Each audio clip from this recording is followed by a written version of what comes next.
Ladies and gentlemen, welcome to another edition of the R Smash Brothers AMA, brought to you by The Daily Dot. I am your host, Ian John Barker. I believe it's Double John, actually, according to my co-host, Jared Wynn. Jared, how are you tonight? I'll leave that to you to decide. You can decide your own number of Johns, Ian. I trust you to do that. Yeah, I'm giving you the ability. I bequeath to you that. One day I may be a Triple John. Who knows? No more time wasted. Absolutely. Right into it. We're not here to talk about the number of Johns in this chat, because the key to Smash Brothers is there's no Johns, but there is, however, a Kevin. Kevin PPMD Nanny comes to us live from his home in North Carolina. Kevin, how are you doing tonight? I'm good. How are you guys? I can't complain. Once again, like I said when we spoke with Axe, I am, as crazy as it sounds, talking to one of my favorite Smashers. So it's really, really hard to top that. That sounds crazy, Ian. I did say it was crazy, yeah. Didn't I?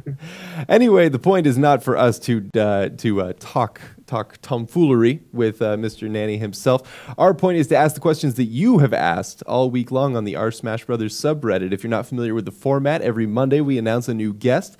You folks ask the questions presented in the thread so graciously put up by the R Smash Brothers mods. We take the best, we bring them to this show, and we ask them live on air. It's our little homage to the Smash Brothers community because we love it just that damn much. Just that damn much. Anyway, without any further ado, let's get to your questions. Kevin, are you ready? I am very ready. Excellent, excellent, excellent. So our first question comes to us from _RVRB. He asks, she asked, my mistake, I believe this was the #1 question we had. How do you feel when you enter a Twitch chat and tens of thousands of stream monsters start posting PPMD Craigasm? Chat, please help us with this. Yeah, I'm about to say, I wonder what's happening right now. This is one of the times I don't have chat open, so I don't get to see it, but I can guess what's going on. Rough guess. I've seen a couple things happen like this before, but no, when I come into a chat and I see people are just going nuts about me. So I have a couple different reactions. The first usually is, this is hilarious. I'm a meme. I love being a meme. There's, I don't know. I have a lot of fun with fame and attention and just everything. So I don't know. I just enjoy it tremendously. I love to mess with it. Love to see other people enjoy me enjoying it. You know. Mm-hmm. So that's my first feeling. It can be if I'm trying to talk about something. So when I come into like a higher level stream and I want to talk about the match, and then I'm like trying to talk about this, and then there's just a wall that just eats it immediately. Sometimes I'm like, I really wish I could have talked about this other thing, but at the same time, like, it's still funny, even though I'm like a little annoyed. It's like almost funnier because of that too. It's like I try to like have a legitimate comment, and even though people are interested, like, we still have to do it. So it's one of those type of things. It's like when you walk into a Twitch chat and you want to talk about high level, melee tech, and suddenly you're just drowned by your own fandom. Yeah, but no, but even that is really funny. Like, I don't know, it's all consuming, right? It's not. The memedom is it doesn't judge. It takes away, it takes from and it gives, and all the same. So I like that. I respect that. It's a lot of fun. Now on days when I kind of want to keep to myself and not say too much, and people find me in the chat, that's happened sometimes. That's when it's a little less fun. But those days are more rare, especially lately, and mostly it's just a lot of fun. And that's how I feel about it, and I'm prepared to answer that question many times because it will lead to the chat doing the same thing, which I like. Memes giveth, and memes taketh away. Mostly giveth, though. Mostly giveth. I'd actually like to stay on this topic for a second because it's certainly it's a funny question, and it's obviously one of the most visible things about you aside from Stellar, Falco, and Marthplay. But I think it speaks to a larger issue, and that's the fact that Melee is becoming so popular that you can wander into a stream and people know who you are. How does it feel to know that when you join a Twitch stream nowadays, you're getting basically mobbed by the paparazzi, the Twitch equivalent of the paparazzi, and a few years ago that simply wasn't the case. No, that was definitely not the case. Even a year ago, really. I mean, it was starting to pick up like that, sure, but year and a half, 2 years ago, we didn't have that at all, and that's just a visible part of this I don't know, it's hard to describe. It only shows up visibly once in a while. It's part of this invisible forward force that Melee is experiencing. That the numbers are a visible part, and the Twitter follows are a visible part. The stream numbers are a visible part. The pop bonuses, the money everyone's making, more sponsors getting in, that's all visible. But it's kind of weird. We don't have a thing that says, we're just getting so big and there's so much stuff going on. And it's just building on itself. And, I love that for the game. I think the game's always deserved it. But for me, it's another type of thing that says that. But to go into, I don't know, so like speedrunning in Melee or Smash, or they have a lot of changeover. Mm-hmm. So when I'm in there, it happens to me. But I think, I'm not totally sure about this, but I've been in a couple Counter-Strike streams, and it hasn't happened much, but it's happened a couple times. And I know now that I've said this, people are going to be on the lookout, right? But I wonder if I don't know if people are like always checking everywhere now. I know that someone told me in a chat the other day, actually, Craig, the guy who Craigasm started from, they asked him the other day, what do you think of my meme, right? And he said he loved it. And I was like, that's the best. I was like, I made it. your brother's in memedom. Oh, that was great, dude. That's it. Well, and not to belabor the point too much, but I remember seeing you at Evo the first day. We were talking about this before we went live, and there was an individual who was standing with you who nearly passed out hyperventilating because he was so excited to meet you. You know what the problem was? He just couldn't get all the Craigasms out fast. he just overloaded. It was the living manifestation of Craigasm. In person, it's more difficult to spam Craigasm. Yeah, it's harder to spam Craigasm in real life, especially in public. I think that gets you arrested. Anyway, what does it mean to you, Ian? Spamming Craigasm. What is the translation of that to you? I can honestly say I've never spammed Craigasm either in person or in a Twitch chat. Keep it to yourself. I'll have to give it a try sometime. Maybe it's habit forming. No, anyway, good. Yeah, fun online. I'll tell you that. Right. I'll have to give it a shot. Anyway, moving on to our next question. We've got a long and intensive one from an individual. I won't say if it's a fellow or a lady because I don't know. From Yearbook Throwaway 1, which is actually one of my favorite names of our stream so far. Yearbook Throwaway 1 asks, we've seen a recent resurgence in the metas of many top-tier non-spacies recently. With your work in Marth's meta, the 20GC crew revitalizing Falcon, and guys like Plup and Drugged Fox showing how powerful reaction tech chasing can be with Sheik. What do you think the next big shift in the meta will be? Will we see something new from Puff? Will Falco start to optimize like Foxes are? Will ICs change at all? That's a big question. That's a doozy. and I'll tell you right now that innovation will happen because it must, because we're getting too big to do anything else. We're getting pushed towards that. As I said on an interview with EE, I think last week, I think Leffen is kind of the force of that among the top players. We have to optimize and modernize because he's doing so much of it. So we don't want to get all knocked off by him. So we have to all do it.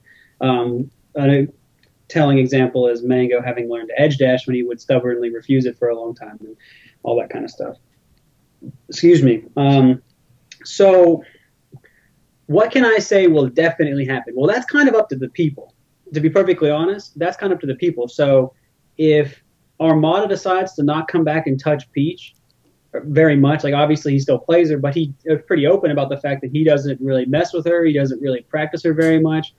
And, is Peach going to come much farther unless someone else really steps up and decides to do it? And, the answer is, I don't know, because if you look at Puff, which is part of the question, Hungrybox has been doing a very specific thing, not changing a whole lot of it, doing very specific things that have worked for years. We haven't seen a whole lot of necessarily new innovation with that, just ways to do the same thing better. Will we see more of that? That's up to the Puffs. I know that the room is there. I know that the room is still there for Fox even. So even though the work is primarily, we're seeing the work most visibly in Fox and kind of Sheik right now and a little bit of Marth, there's still plenty of room for that, even with the characters that have been pushed a whole lot recently. So it's more a matter of what the people want to do than it is whether there's room for it or not. Now, speaking of what I can control, because I don't know what everyone else is going to do. There are definitely things I want to do for Falco. I've already kind of started looking at some very specific and some kind of broad questions for him. And with Marth, there's a certain aspect to his his zoning, his in place, his defensive game that's very different from the way I usually do stuff with movement. That I'm going to try and do a lot of work on, and those are the things that I'm going to experiment a lot right now. I mean, there'll be some minor stuff. Sure, there's always different aspects of the game that you can always improve on, but those are kind of like the big things for Marth I'm looking at right now. And I have ideas for other characters, but I don't plan on playing them in tournaments, so it doesn't really matter. Really, like I said, it's up to the other players. I don't have much else to say about it other than I suppose if at some point when I'm on stream and I do get around to the match analysis that I'm doing, I may bring up some of those ideas for other characters, and maybe the players will take them, maybe they won't, or maybe a rising player will take them. And again, it's one of those things where as long as someone's hungry enough, there's going to be innovation. So I hope that kind of answers it a little bit. No, it absolutely does. What's interesting to hear you say in that statement is, a lot of people make the joke about 20XX, and even with you picking up the Falco more heavily, picking up, for example, Armada drifting maybe away from Peach a little bit and picking up the Fox, it sounds like perhaps 20XX is more real than ever, but it sounds like what you're saying is that there's still room in this game for people outside or for characters outside of Spacies to really grow and become a major part of the meta. Such as Roy, for example. Such as Roy. Yeah. Or Kirby. Yeah, I mean, there's probably stuff with them, but I don't know about. I don't see those guys in top 8 at EPO, but I'm sure there's stuff with them that could be done. Yeah. I think that's the nicest way anyone has ever said that Kirby sucks. It's a very, very polite way of putting it. That's one of his main tactics, actually. It's sucking. Yeah. He got you there, Ian. You did. You got me. Perfect answer. I think that's exactly what fans want to hear, especially as Melee evolves and heads to the main stages. People love to see innovation, and people especially love to see folks like you and the other Smash gods pull out something new and unique, and I know that I personally am looking forward to it as well. So moving on to our third question, moving right along. This one is coming from Nancho Man, not Nacho Man. I'm a little disappointed. I know, that trips me up sometimes. Nancho Man asks, what is it about your playstyle and Falco's strengths and weaknesses that has you picking Marth more than previous years? So he asked this question in such a way, and I'm not gonna lie, I looked at the Reddit thread to know how the exchange carried out. People know more or less for reasons outside of the game why I switched to Marth a little bit more. So I'm not gonna go into that. I'm gonna try not to. Reasons play style wise, I would choose Marth over Falco lately are the way I play Falco. Well, let me talk about this. I'll say it this way. When I learned Marth, I learned from people who were very eloquent, good at putting their ideas into words, very, very good theory guys. So you could say I was classically trained in Marth. So whenever I feel a little off, I have rules to fall back on, and everything still feels really straightforward. So if you think if I classically trained as a Marth, as a Falco, I'm pretty self-taught, so I'm kind of like the barbarian Falco in a sense. Now, I don't play like that, but it's the analogy idea I'm trying to get at. Yeah, sure. So the rules are a little bit vague, and they're kind of hard for me to fully remember. So it's kind of a way I taught myself to play, where if I'm not fully aware of what's going on, it's hard for me to remember everything that makes Falco tick as a character. To talk about playstyle strengths specifically, Falco works for me when I'm very aware of every minor action I do affecting the opponent. Marth, I can kind of get away with doing things I know are generally kind of good, and they'll give me something in return. Falco, I'm not as good at that. So, for example, if I'm doing certain laser and short dashes, like a laser, a dash forward, and a dash backward. I need to, and since Falco's dashes are so much faster than Marth's, I have to be able to react to what my opponent's doing much faster for every input than I do with Marth. And Marth isn't doing an input for a laser; he's just doing dashes back and forth, and occasionally an aerial, which are much easier inputs. So it's kind of an easier. It's less strain on my brain to play Marth, and for Falco, I need to be able to have the energy level to be able to focus intensely for that long. And then there's also the thing where, since Falco's range isn't as big, if I'm whiffing when I'm up close, they can punish me easier for it. So if you're Marth, you can kind of just guess kind of late or something, and you can outrange someone. So if you're off balance, it's easier to be Marth too, and you're also not getting punished as hard for mistakes. So Marth is a little more lenient in that type of way, at least the way things work for me right now. The conditions may change as I get my energy back, and that won't be as much of the case. That's kind of the way it has been for me right now. It's interesting. I'm actually, if you don't mind me interrupting, I'm hearing some things that we actually heard from Axe last week. He spoke to the fact that people asked about why he favors Pikachu over Falco, and one of his answers to that was simply the fact that when he's not playing well, he knows what to do on Pikachu. He has things to fall back on. Is that what I'm hearing from you? Is that you simply know Marth better on a bad day that perhaps than you do with Falco? Yeah, it's kind of weird. To give a bit of a history part of it and a way I've learned, when I learned I was nothing but a Falco guy from when I started 2007 till summer 2011. That was about 4 years. After that point, I started learning everything that applied to Marth, and I pretty much stopped focusing on Falco as much. So my brain hasn't just been in Falco for kind of, well, I focused on him in the summer of 2012 also, so it's been about 3 years. So that's a long time to kind of keep your head out of him. And what I'm doing, in part when I'm taking this time off, is to kind of get reacquainted with him, really figure out what makes him tick, and get comfortable with him so I have strategies that I can fall back on, because I can't rely on being 100% of the time.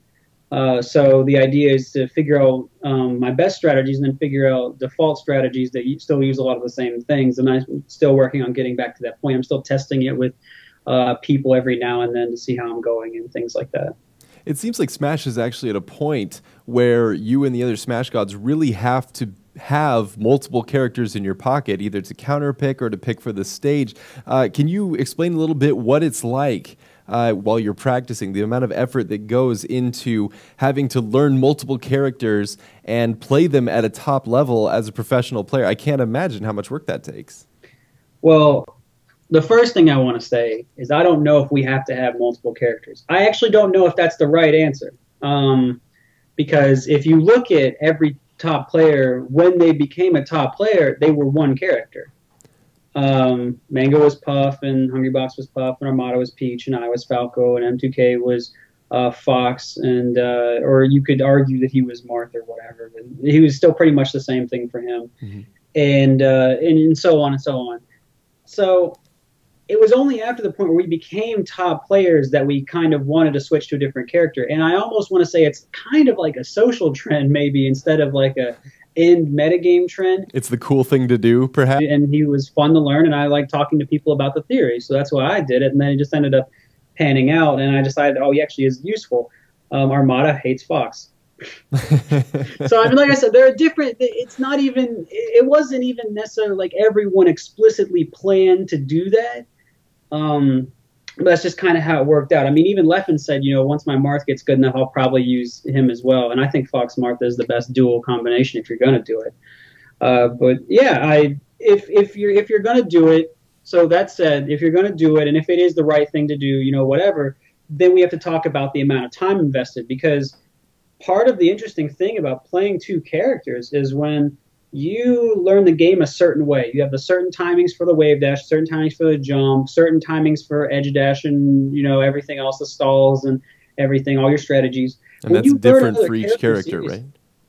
Oh, I'm sorry to interrupt. And that's different for each character, I assume. Yeah, those stuff is all. It's mostly different. If there are some things that are the same, then they get applied kind of differently. Gotcha. So when you take that and you have that one thing for one character, when you port it over to another, you can use it as like a contrast. So if I do this thing with Falco this way, and Marth does it maybe a little bit faster, like Marth's wave dash is faster than Falco's. So every wave dash I do, I worry about, maybe pushing a button too early or with Falco too late or, something like that. So the way I could do it is I say, okay, well, I know the speed I do it with Falco, so I just do it a little bit faster than I would for Falco when I practice Marth. So if you're going to do it like that, you contrast it with your existing knowledge is I think how you want to learn like that. But that can be a problem because if you're switching in tournament or if you want to practice a lot for one matchup, you're playing this character a lot and then, the gears have to all shift and you have to really make sure that knowledge comes over. And in intense moments when everything's on the line and people are yelling and you stack it up and whatever, that's the moments where that kind of stuff can fall apart and you don't want to be stuck there. You might be better off if you had just kept everything together. You don't want to be the guy that tournament winners instead of getting your edge dash at the end or, whatever it is. Well, it's definitely fascinating to hear that a game about, Mario cartoon characters, frankly, is such, involves such cerebral gymnastics. I think that's absolutely fascinating. Yeah, it's super cool. And the last thing I'll say about it is that if you're going to spend that time contrasting, that means you're putting in just way more time overall. And not to mention the time you lose for either character because you're putting more time than the other one. So you have to put in a little more to, keep them, maintained and moving forward. So there is a real trade-off, I think, with having two characters that I'm not sure outweighs the cost of having one, and that's a decision everyone needs to make.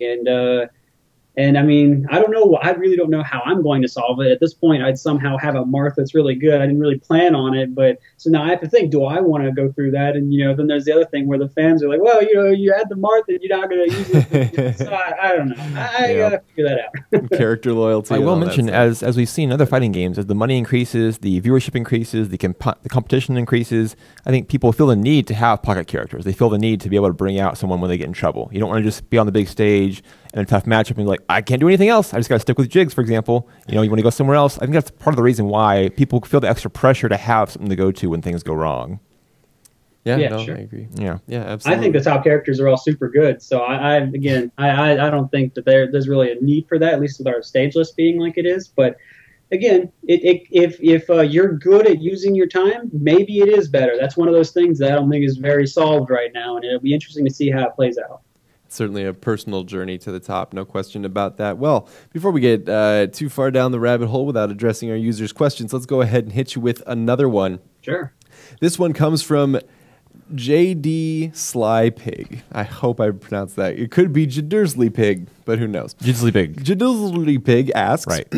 Many top players have been trying to optimize Fox in recent years because the consensus seems to be that he has the most potential. I gotta say, if I may pause for a moment, you certainly attract some extremely in-depth questions. I'm okay with that. People need to have these questions answered. I think it's a very real fear, and there's, and I like talking about the nuances of the game, so that's fine. Right. There's no fear here. There's no fear. Just like the brand from the 90s. No fear. Yeah. Yeah, that's cool, right? It's still cool. No fear. Yeah, that's still cool. You remember No Fear, right? Yeah, your truck is still cool. Anyway. JJ Pig asks, I'll start the question over. Many top players have been trying to optimize Fox in recent years because the consensus seems to be that he has the most potential. Do you feel like the optimization of Falco has been neglected as the result of this 20XX movement?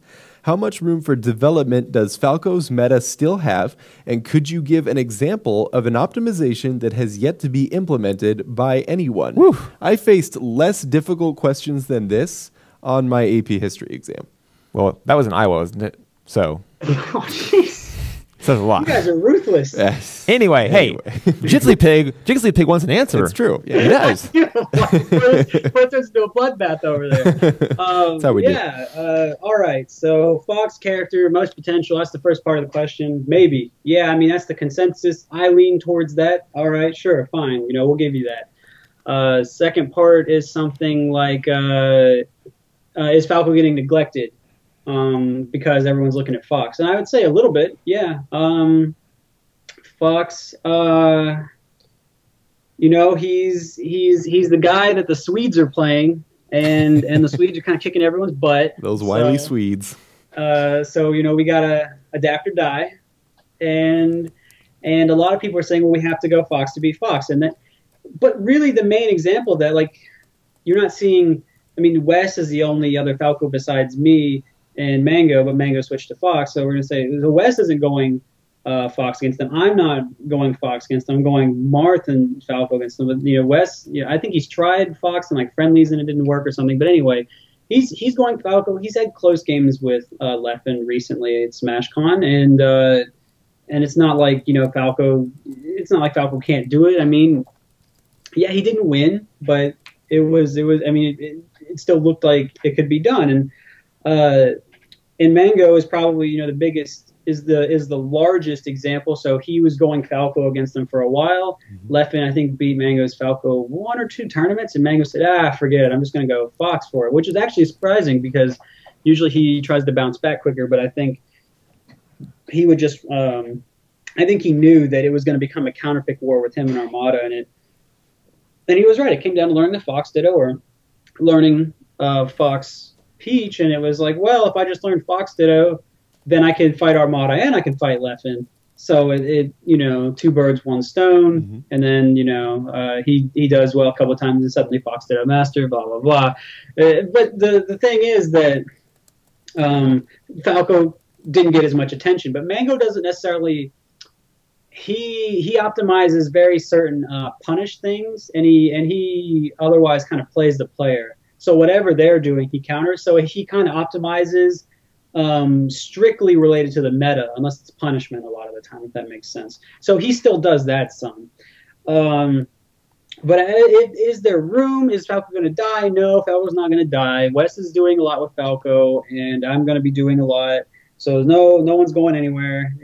Doomsday isn't coming, probably. Sky isn't falling. All Fox top 8 or whatever. Yeah. Maybe one day, but that's not today. That's not tomorrow. That's not 3 years from now. So... Wes do you have an optimization? Jadizzly Pig was wondering if you have a specific optimization. I'm thinking that they're trying to get some pointers.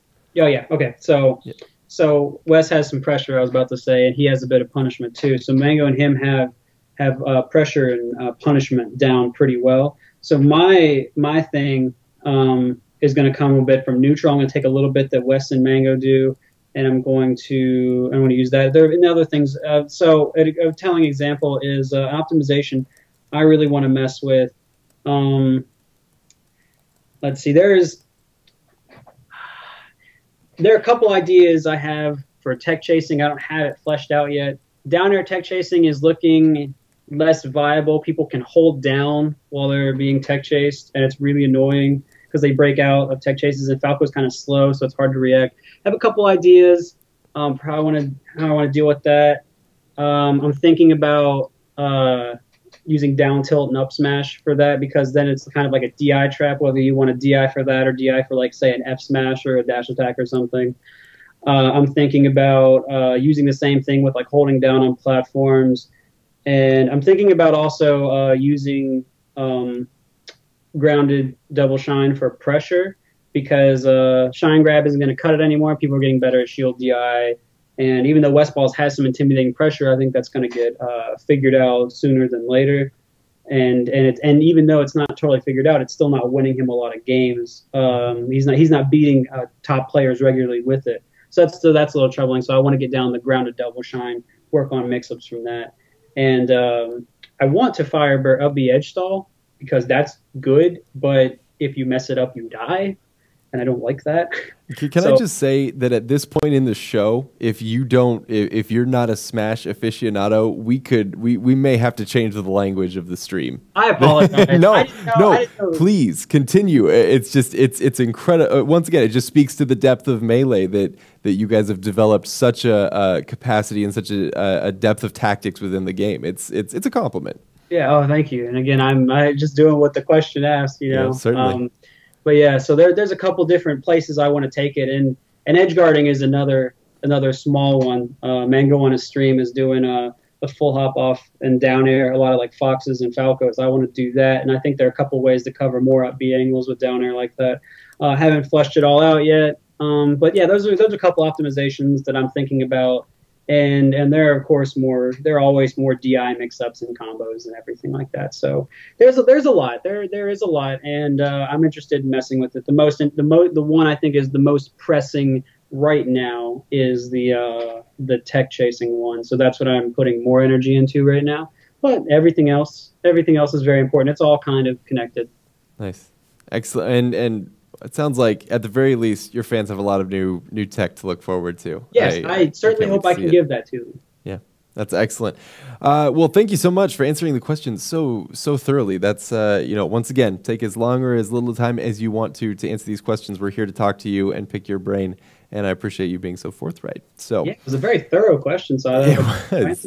The whole wall of text, but a very fruitful question, I think, for all of us. Thanks, Jiddly Pig. Thanks, Jiddly Pig. Yeah, I know it's pronounced JD Sly Pig. Chat, I know that. Anyway, moving on to a more pronounceable name, we've got Dauntful asking our number 5 question, and that is, how do you feel about your placement on the Melee It On Me rankings? All right. So, could you maybe provide a little bit of context for those who aren't familiar with the sure. So I'm 4th on the Melee It On Me rankings. I'm not so much bothered by the fact that I'm 4th, other than this is much as I am by the way the process works. So if supposing the process worked for me and I got 1st instead in a different, I would still be frustrated. So that's I know it's one of those things that doesn't seem readily apparent, or it's one of those things that's easy to conflate with how it worked out, but I want to say that's not the case. I don't want to talk too much about this question because I think one day I want to write and or talk a lot about it on my own once I have my thoughts fleshed out more. But I will say that given how the community evaluates everyone, I think I was evaluated fairly. And I don't think there was any terrible bias necessarily for or against me. I think everyone applied like pretty regular standards to how they did the rankings, and that's what I got. So the issue is I don't think I was treated unfairly by the criteria that are used. I have more of an issue kind of with like the way everyone sort of does the criteria collectively right now. But that's not like the fault of like anyone like that. Like people need to decide who's good and who's not. It's a discussion on every stream, and it's very important. And I want to kind of add my own thoughts to a conversation about that, just not at this time. That's fair. Yeah, absolutely. Just gonna throw something out there. PPMD is really good. So if your ranking doesn't reflect that he's pretty much the best, give or take 1 or 2 people, then might be a problem with your ranking, not with him. Just throwing it out there. My opinion. I won't speak for him, but I'll speak for myself. Jared pulls no punches here on the Art Smash. Just throwing it out there. And to be fair, he did recently finish 3rd at EVO after an extensive hiatus. It obviously I think he won some event like earlier in the year with Apex. Tiny little event called Apex over 2nd in a row, I believe, actually. Armada. If you care about that kind of thing, anyway, not a bad result. Just saying. We keep it real. Yeah. Here on the Art With more Smash questions to keep it real. We do. We have more questions to keep it real. Are you having fun, PPMD? Are you having fun? I am. This is great. I love doing interviews. I love answering questions. Yeah. Excellent. No, I know that we're having a good time too. And Noah F. Hewitt will certainly have some fun having his or her question read on air.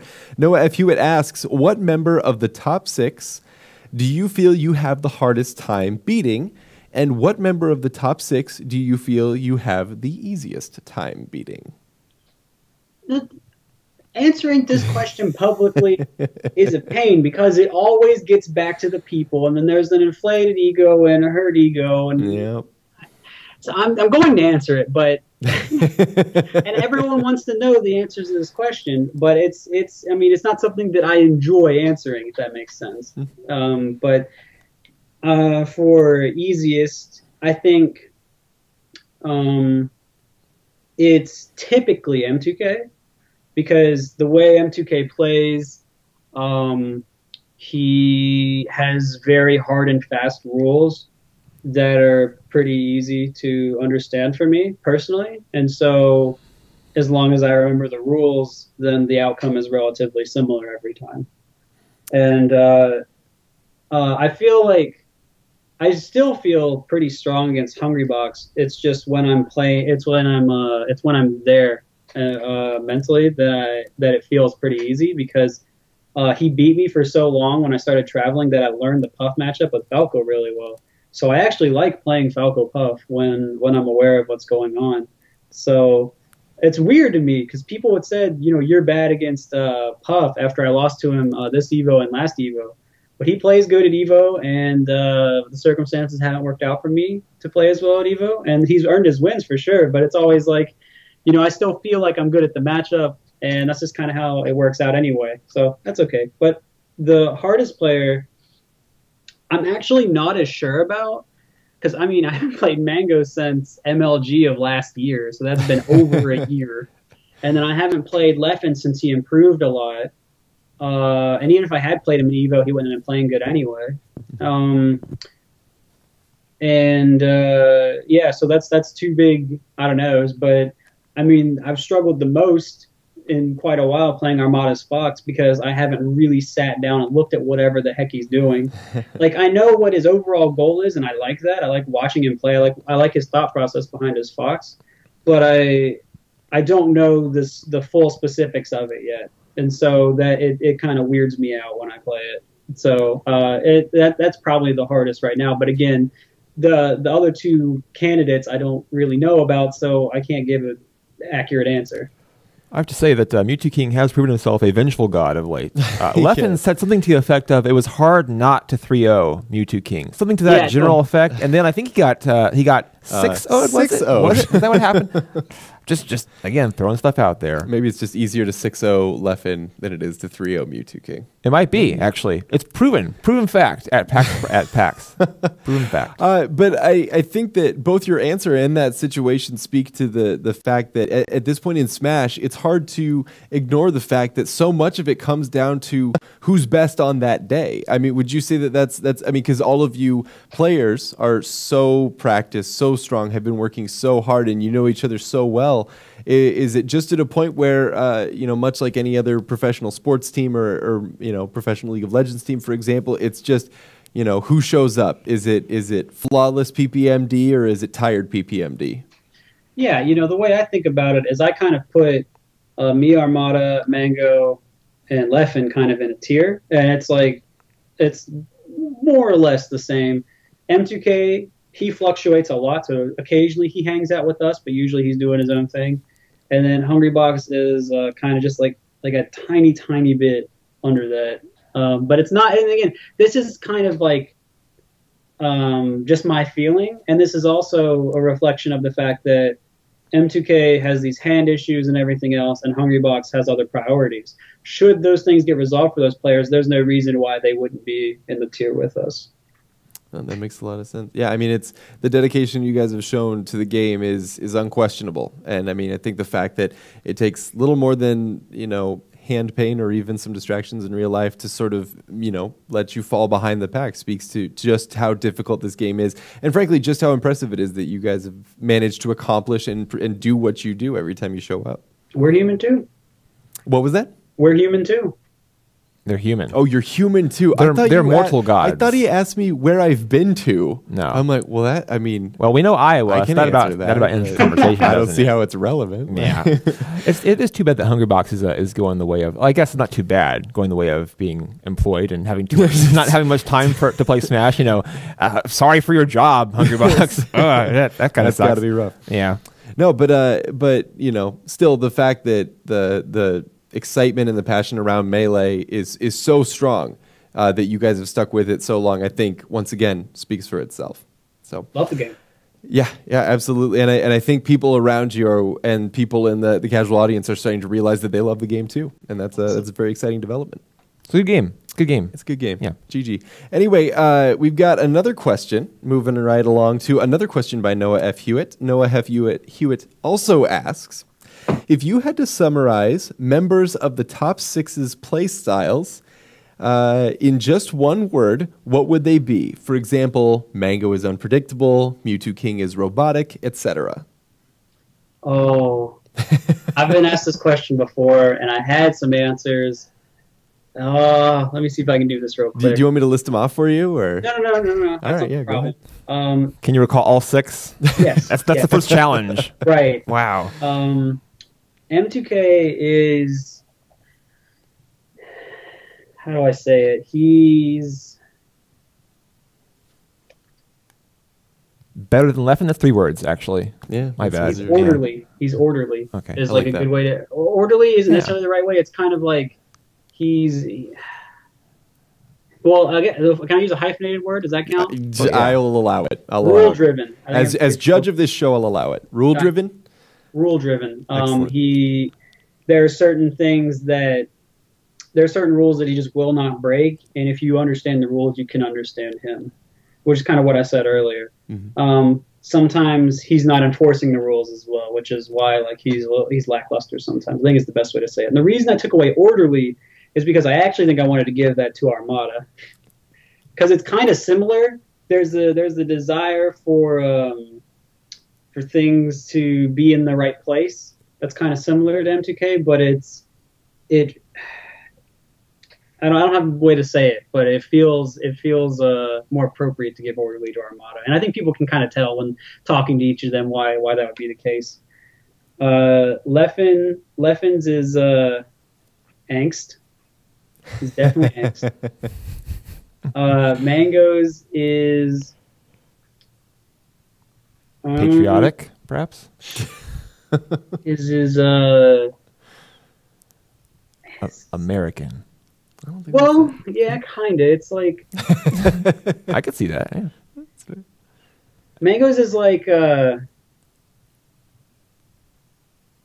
it's maybe delinquent's a good word. I can't think of like the right way. Delinquent. I love it. No, that Wow. feels It's like that that. feels Where right from where I'm sitting. Where he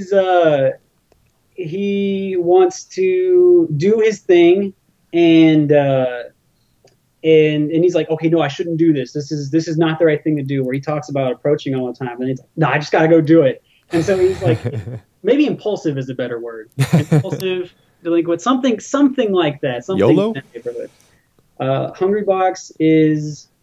I always say that I think Hungry Box is usually scared because I've talked to him about the game before a while ago, and he said the way he plays is he's up here and like especially when you're fighting Fox, but really anyone, there's like the eye of the storm, or there's a storm like a hurricane down here, and you have to find the eye, like the safe spot. So when you think in that type of way, you're going like it makes sense then why he takes so long in neutral and why people get frustrated because he's not interacting as much. It's not because he necessarily can't or he won't. It's just because he wants to really get into a spot where he feels like comfortable enough to do something, and that just takes a while. So I say he's like kind of afraid. I think that's how it works. And me, I don't know, Minus. I try to think about mine, and I always come with some word, and I'm like, that's kind of right, but maybe not. So I don't know. People can give me a word, and I'll think about it or something, but I don't know. I've It tried. defies description. It cannot be described in one word. It can't happen. Just can't. I don't know. I think there's one out there. I just don't know it.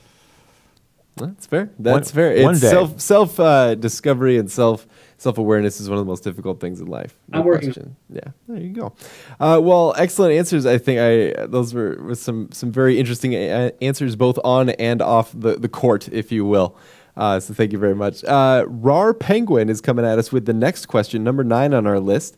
Rar Penguin asks, how do you currently rank the top characters, and do you think there will be any changes to the tier list in the next approximately 5 years? Oh boy, that's kind of related. You're to an really earlier being question. asked to forecast the future of Melee Remember quite a that time bit. where we talked about optimizations and innovation, and I said I don't know. It's kind of like that. So, ranking the top characters, all I care about, my only tier list project is ranking the top 4, and I can't even do that. I've tried. Smashboards has reached out to me, said, hey, could you put in a vote? And I said, I'd love to, but I don't know what it is. And they said, well, if you don't know, who's going to know? And I said, I want to tell you.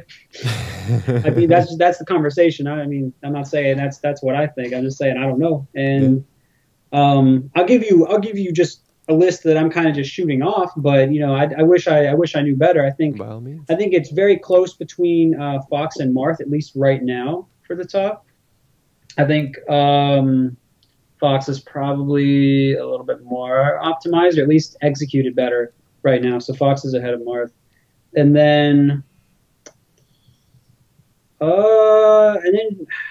it's probably Falco then Sheik, but it's kind of hard. It's kind of hard to tell. It's a hard question because Sheik just really started getting optimized recently. We don't know if that's going to be consistent. We don't know what answers to those types of things are, and we don't know what Falco really does and doesn't have because of Mango's absence, my absence. So if you want to argue, depending on how recently you want to argue, you definitely put Sheik over Falco. But if you want to go like a year or longer back, then you put Falco over Sheik is like the easy way, I'd say it. And then there are lots of things to consider, like their matchup spreads and ability, easiness to play, and things like that. But I don't have all that stuff worked out. I'm working on it, but I have work to do. It feels like the real core of this question, the real meat of this question, actually is Melee done? Does Melee have more things to discover? And it sounds like the answer is absolutely. I think the core of it is predict the future, please. It's so deep. I've had good players ask me, where do you think this game can go? I said this game can get so much deeper. I mean, I think even we have Punish figured out much better than Neutral right now. I'm just going to say that up front, and I think we can go farther with Punish for sure. But the Neutral absolutely can go way farther in this game. And as the guy that people will come to talk to about Neutral, I think everyone should take my word for that. We can do a lot with that. So there are lots of cool strategies and tactics coming for Neutral in the coming years, and I can tell you guys look forward to that. Well, we appreciate you doing your best to look into your Melee crystal ball and give us the meta. It's appreciated as always. Coming at you with actually an individual who was on the show last week, My Post Has. And I'll explain this again. It's really clever. He says, My Post Has, and then it says like 10 or 11 points. I don't know if that's really clever. Okay, it's clever. We'll give him some credit. Him or her. Anyway, My Post Has asks, what are your thoughts on the recent boom in sponsorship and pot bonuses in tournaments? Will this motivate you to go to more tournaments? Ah, man, you gotta. No, I mean, there should be a question like that in there. If there's not a question like that in there, it means that people don't care and things like that. So I'm glad there is a question like that there. So the first part is, what do you think about all the money basically coming in and all the sponsors? And I think that's great. I think the players deserve it. I think the game deserves it. I think the fans benefit. Everyone benefits. TOs get more players in the tournaments. It's just better for everyone. I really think so, and I'm very happy we finally get it. Everyone's put in work over the years to keep the game going and everything, and this is kind of the culmination of that. Very, very fortunate for Melee. I can't say good enough things about that type of thing. It really happy to have that. As for me, I want to make a living doing this. I don't necessarily need to get rich or anything, but I want to make a living doing this. So it's good that the money's there and it's going to keep me coming. The problem isn't money for me right now, though. The problem actually is not even mental health, which is what I've said before. The problem is more physical. In spring, I'll just go over this quickly. I had just a lot of stress that was related to my mental issues. I was losing a lot of sleep, I was sick for months. This is terrible, bad sleep schedule, all that stuff. And I wasn't really starting to fix it until before EVO, which is why EVO was like it was. And I've been working on it just every day since EVO, and it's been getting better daily, but I've just did so much damage over those months that it's just taking a little while, and I feel like I'm getting a lot closer, but I'm not there yet. And it makes me just as sad and frustrated and everything as the commenters and everything else. So I want to be back as soon as possible, but not before I'm ready. Yeah, I think there's no question that people will look forward to your turn, but there's also no question that you certainly have to look out for your health. Otherwise, God only knows, you could end up in a hiatus once again, and nobody wants to see that. I don't want that. It's the last time I want to do this to people. Yeah, absolutely. And obviously your fans, as well as just even objective viewers, I'm sure admire the effort that you're putting in to take care of your health, since we've seen people in the past who haven't done that and they've burned out early. Yeah, I want that. Yeah, absolutely not. Well, thank you, My Post Has, and it looks like we've actually got another one from My Post Has. We've got a crop of people in our Smash Brothers that ask some very popular questions, and just as a plug, next week we'll have another guest, and if you want to see your question read live on air, feel free to submit it, and you could have somebody like PPMD answering your words, the words you put together. Someone very much like me. Yeah. There's no one like you. Come on. Someone who plays the same game and everything. They probably do play a similar. If it's a good question. If it's a bad question, Absolutely. you'll probably just get downvoted and you never see it again. Yeah, that's true. Anyway, my post has comes at us with another question. It's and this one is a little bit personal, so feel free to answer at your discretion. What's your current friendship status with Mango? What made you two distance yourselves, and are you guys still close or not close enough to team at a tournament? Is it complicated? Is it complicated? Our friendship's super complicated. Yeah, I bet. No. It's not. It's a little weird. I don't think Mango will ever say it, but it's a little weird. We're like, we respect each other a lot, both in and out of the game. But I think we understand that at least as long as we're competitors, at least that long, it's like it's not going to be like it was when he was still better than me, because now like that we can beat each other. It's just different. That's just how it works out. But we still like each other a whole lot. It's just the necessarily the friendship things are I guess a little different. So I don't think he's ever going to team with me again. And honestly, the way I feel about teams, I'm okay with just waiting for someone that really, really wants to team with me, and is pretty good and will strategize teams with me and won't like ditch me or whatever and all that stuff. So I'm okay with waiting and not teaming with Mango just like one time or whatever. But yeah, no, I don't have a problem with Mango, and I don't think he has a problem with me. We like each other. So I guess that's all I really have to say about it. I'm sure one day when I go to Mango's for Fun Day, which is going to happen eventually, you'll get to see the very beautiful, awkward, weird interaction between us. It'll be great. I'm sure everybody's looking forward to that. Well, by the way, while we're asking questions to Kevin PPMD Nanny, if you've got a question that you'd like to hear read on the air, feel free to drop us one in the chat. We're always happy to hear what you folks in the Twitch chat have to say, and we've gotten a few already. Do we fire have off? Yeah, we'll fire just a couple for you, excellent. Kevin. Live people who are here with us right now in the moment. I feel the moment. I really What's do. up, people? Yeah, they're going to ask you, Kevin, some questions that they have. Of course, you go to our Smash Brothers and ask the same things. But if you're here right now, you can ask these questions. PPMD, please. Samus, in the current meta, what is his place? Does he have a place? Does she have a place, I should say? Does she have a place? Excuse me. True. Samus fans. Does she have a place? You're saying like a high level? They're just asking for your thoughts on Samus in the Samus. meta, on her in the meta right now, today. Samus is kind of weird because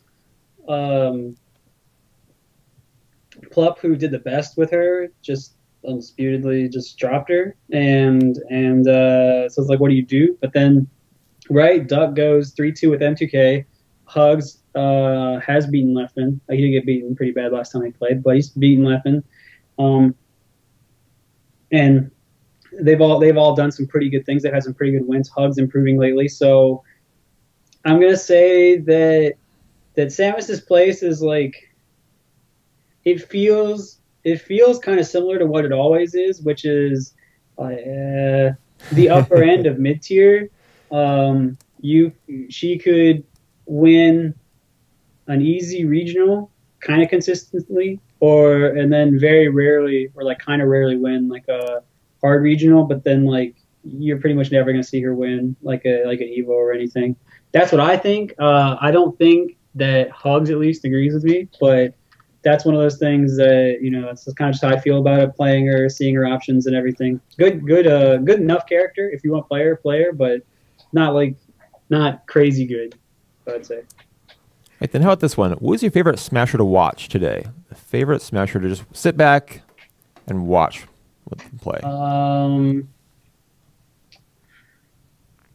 Besides yourself, of course. Yeah, because it wasn't always me. I have my favorite answer now, but it wasn't always me. Now it's like, I like Kalle W, his Falco a lot. The Swedish Falco, I like his Falco a lot. If I had to pick someone that is more regularly competing right now, I'd pick probably Cactuar, but he also will just throw stuff away sometimes. Like, he'll just give up like free openings and other things like that. Then he knows he could punish or whatever. and that's kind of frustrating. But that's, I don't know, that's probably just like the best pick right now. So kind of him and kind of Armada's Fox, probably. It's pretty reasonable. One more, and we'll go back to the Reddit questions. Your thoughts, PPMD, on the international scene as it exists right now? The scene over in Europe. Would you consider going overseas to a European tournament, for example, going somewhere like that, to a DreamHack? Yeah, Europe, right. I wanted to go to Beast, and then DreamHack was announced, and then I was like, I'll just go to that. And that's pretty much what I'm thinking right now. I can't conceivably think that I will be in bad health so long that I will not be good by the middle of November or whenever DreamHack winter is. So I should be there. If I'm not, I'm going to be so mad at myself. And you know, I don't blame the fans for being upset. But no, I want to go. And I'm going to go play the Dareless Falco and the Swagless Marth. So I'll go over there and do that. But I like Europe. Just the country and everything, like the countries and everything. And, that was very close. I know. I was thinking I replaced Europe with like Sweden because that's where I was going. Yep. So I just wasn't even really thinking. But yeah, no. Yeah, I like how beautiful a lot of stuff is in Europe, or at least the countries I've been to, and I do want to help out the international scene some. It's just the money was hard before, not really an issue now. And I'd like to go and support Smash and I don't know, the DreamHack seems cool. I'd love to see what it's about. So yeah. Excellent. You heard it here. PPMD coming to you. Hopefully. Europeans. Hopefully. Yeah. Hopefully. Yeah. Worst case scenario. Possibly coming to you. Hopefully coming to you. He wants to come to you. Maybe. We'll put it that way. Yeah. And worst case scenario, you could always wait until DreamHack Austin, which is coming in our neck of the woods, and stop by the studio. I don't even give them the idea. I want to go to Europe. Don't upset the people anymore, and they got to be upset. You know what? It's just too bad that if he goes to Europe, Leffing can't commentate his matches. That's really a shame, Oh, right. Is that too soon? Yeah, no, it's not too soon. Maybe I should go to more European tournaments. Yeah, that's a good reason, perhaps. Extra motivation for you. Throwing shade. Reddit's waiting for us. The R Smash Brothers. We got next question from R Smash Brothers. Is actually my favorite. Actually, probably my favorite name of the bunch. That's Rich Homie Quasimodo. Rich Homie Quasimodo 2 actually asks, out of the other 4 gods, who is your favorite to face? I don't think this means who's easiest, who's hardest, just who is your favorite to play against? Mango. Really? That easy, huh? Yeah, oh yeah, no, because Mango, I think Mango adapts the most out of all of them. And so there's a more dynamic game going on. So I just think he's really fun to play. And plus, like, he gets into situations where he can be kind of easy to combo because he'll just, like I said, he's impulsive, so he'll just give you something sometimes. And then he's got such a good combo sense that he'll like style on you. So there's a lot of just cool stuff that happens when he's in a set. So I really enjoy playing against him, and it is very satisfying to beat him. I'm not gonna lie. It's satisfying. And I think the viewers also really enjoy watching a couple of people who are really strong at offense, sort of compete against each other. I think that's probably why people like watching that matchup themselves. Talking about Hungrybox? Strong offense? Is that who we're talking about? You know what? Next question? Answer that. Next question. Probably Okay, next question. Next question. Hungrybox, friend of the show. Anyway, the next question comes at us from RVRB_. Another repeat user. Asks, thoughts on your brother as a player. Did he start getting serious around the same time as you? How do you think he will develop relative to you? First off, I'm going to say I didn't know how bad my brother, I will refer to from this point on as Twitch, who's my brother, as his tag. And I didn't know how bad Twitch had it, being the younger brother of someone that was kind of like a little celebrity until it kind of happened the reverse way to me when I went to Evo and everyone said, "Where's your brother? Where's your brother? Where's your brother?" What do you care? You're talking to me, Like, what about me? And then I realized, I bet this happens to him a lot, and I didn't know it. And so, and I told him about it. He said, "Yeah, that's what happens." So I understand that, he's got a lot to deal with. So this question kind of like summarizes that. And so I try to give him an easier time about things because of that. But, that's not really the nature of the question. So the question says, did he get serious at the same time as me? And no, he did not get serious at the same time as me. He got serious. He gets serious on and off now. He's more serious. He got more serious about like a year or two ago. So it kind of coincided with everything else. But before he just kind of played to like play with me, and it was kind of fun. And we got salty and all that stuff, so we just like kept playing. So yeah. But now he's more serious about wanting to improve and everything like that, and traveling, which is really cool. I'm really glad he's doing that. And it's probably hard not to get better when exposed to somebody of your caliber. Yeah, I mean, he actually had a very interesting problem, which was he expected a lot of players to play like me, and so he would be giving up lots of openings people would give him that I wouldn't, because he was just expecting to make decisions like I would. And so traveling's been really helpful for him to kind of understand how people make decisions differently, and it's been great for him.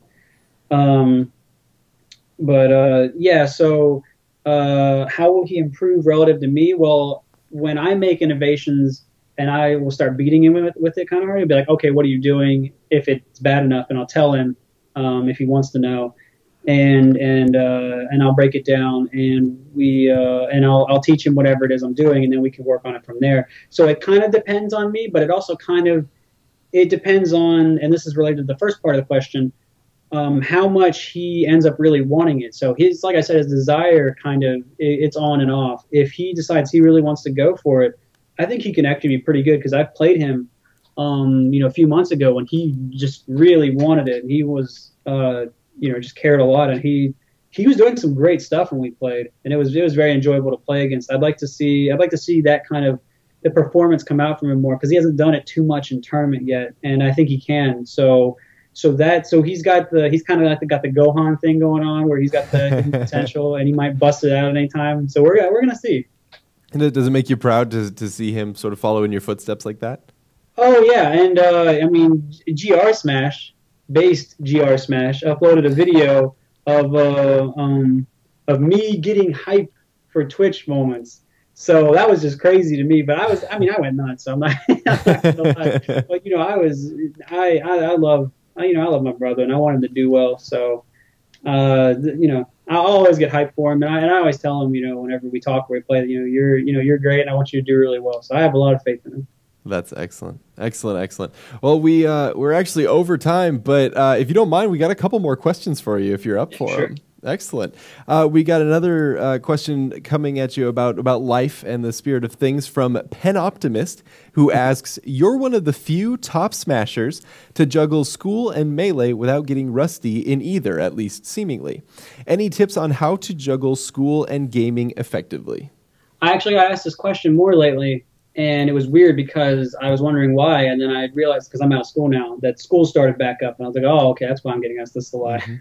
Mm-hmm. When the way I always did it was, if you work on the way I do, because I play Smash and I just get consumed by it, and I just want to do that all the time once I got started. So what I did was, and I wasn't the same way about a lot of stuff I did when I was in school. So what I did was I would do the school stuff first. Just do it, or at least do a lot of it, and like leave any easy stuff for the end if I wanted to.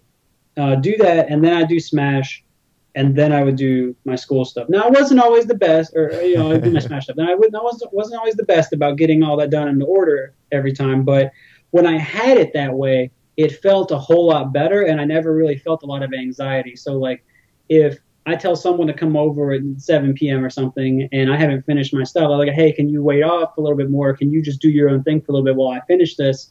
And so I don't have that, in the back of my mind, so that's not ruining my Smash game, and then I come back and I'm tired because I was anxious. So just get the school stuff mostly out of the way, do your Smash thing afterward. It's really just a time management thing, and that's what worked best for me. But, I mean, there are lots of ways to do it. I mean, you can get up a little bit earlier before your first class, and you can practice then if you want, and then do your school stuff later in the day. So, like, there are different ways to do it. That's just how I did it. As a sleep addict, that sounds like a terrible idea. Well, if you're a sleep addict, you just go to bed at 8 p.m. that day. That makes a ton of sense. And it's got to be said that going to college and then trying to compete in Smash is perhaps the definition of working hard and playing hard. Yeah. What about being a chemical engineer and competing in Smash? Oh, good thing I only did one of those. Oh, what you're talking about, Hungrybox? You got it. Oh, Too man. fast for me.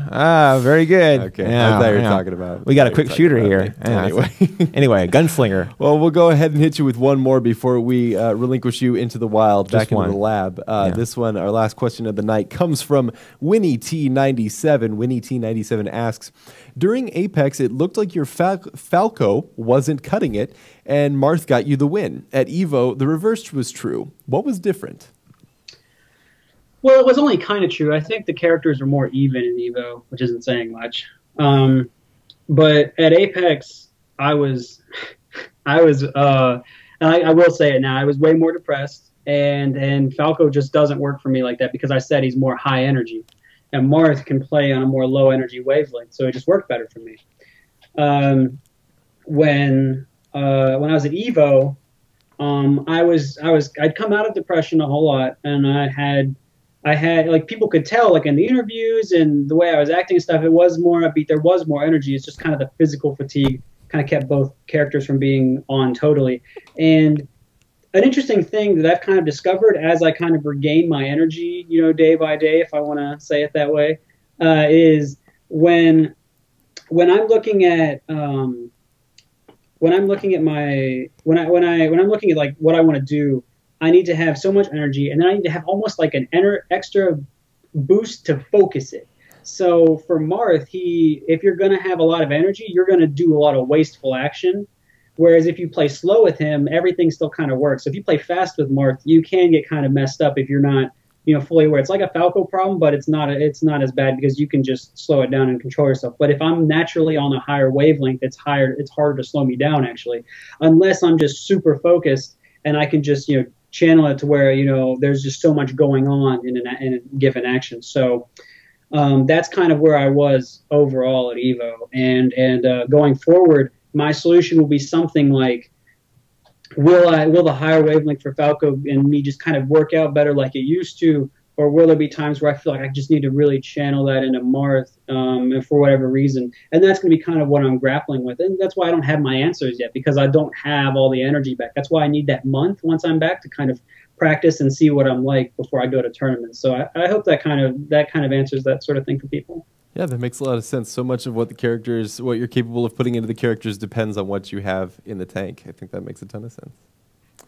Well, PPMD, it's been a rousing hour. I know that we had a lot of fun. I hope you had a lot of fun too. Is there any shout outs, anything you want to say before we sign off for the night? Anything. The floor is yours. Absolutely. Shout out CG, wonderful sponsor. Thank you so much for letting me have this very helpful and thought-provoking hiatus and everything else, and for just giving me the opportunities I have. Thank you so much for you guys having me on. It was very nice of you. Thank you so much for everyone that's watched. Any fans out there, I know that you guys, I'm testing your patience. Please have a little bit more with me. I'm doing my best. Thank you so much. Anyone out there that watches or hears this that loves Smash. I love Smash. You love Smash. Let's do this thing together. So shout out to everyone in the community. That's really all I gotta say. Awesome. Well, thank you so much, Kevin, for coming on the show, and we'll be back next week with with a fresh guest, a fresh batch of questions, some more Smash action, of course, for you. That is going to do it for us tonight. I am Ian Double John Barker, and this is my lovely co-host Jared Wynn, and this has been the R Smash Brothers AMA presented by The Daily Dot. We'll see you next time. Follow the channel, by the way. Follow the channel. And YouTube, subscribe. Just the VODs are all there. Sign off. Yeah, it'll be there. Sign off.